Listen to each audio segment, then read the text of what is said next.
السلام علیکم ورحمۃ اللہ وبرکاتہ۔ عزیز طلباء و طالبات، سرپرست حضرات و ناظرین کرام، امید ہے آپ تمام بخیر و عافیت ہوں گے اور ہمارے پیارے طلباء اپنی پڑھائی میں مصروف ہوں گے۔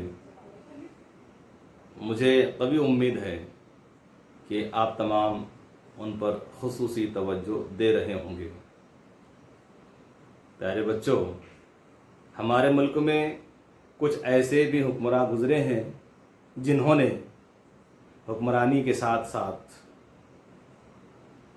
شعر و ادب کی بھی تخلیق کی۔ ان میں سر فہرست قلی قطب شاہ، بہادر شاہ ظفر اور نواب واجد علی شاہ ہیں۔ عزیز طلباء و طالبات، ہم زبان دانی کی اردو درسی کتابوں میں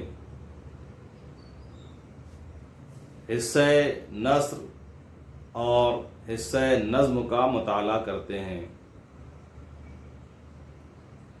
حصہ نظم میں ہم حمد، نعت، قصیدہ، رباعی، مرثیہ، غزلیں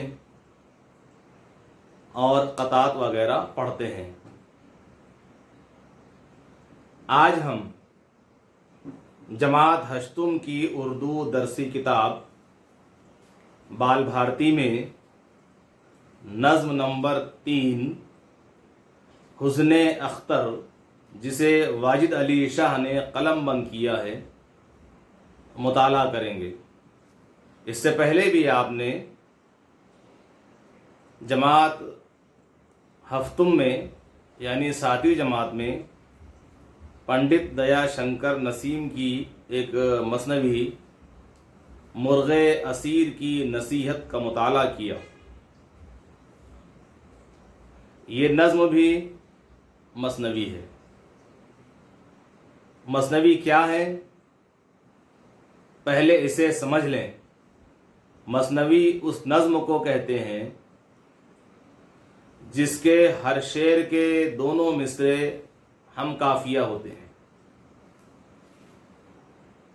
مثنوی میں اخلاقی مضامین، عشقیہ داستان اور تاریخی واقعات کو تسلسل کے ساتھ بیان کیا جاتا ہے۔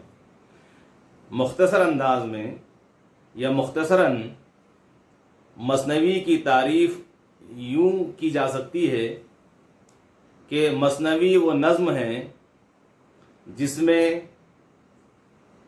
کسی قصے یا کہانی کو بیان کیا جائے۔ تو آئیے اب میں جماعت ہشتم کی اردو درسی کتاب بال بھارتی میں صفحہ نمبر 69 پر نظم حسن اختر پڑھنے جا رہا ہوں۔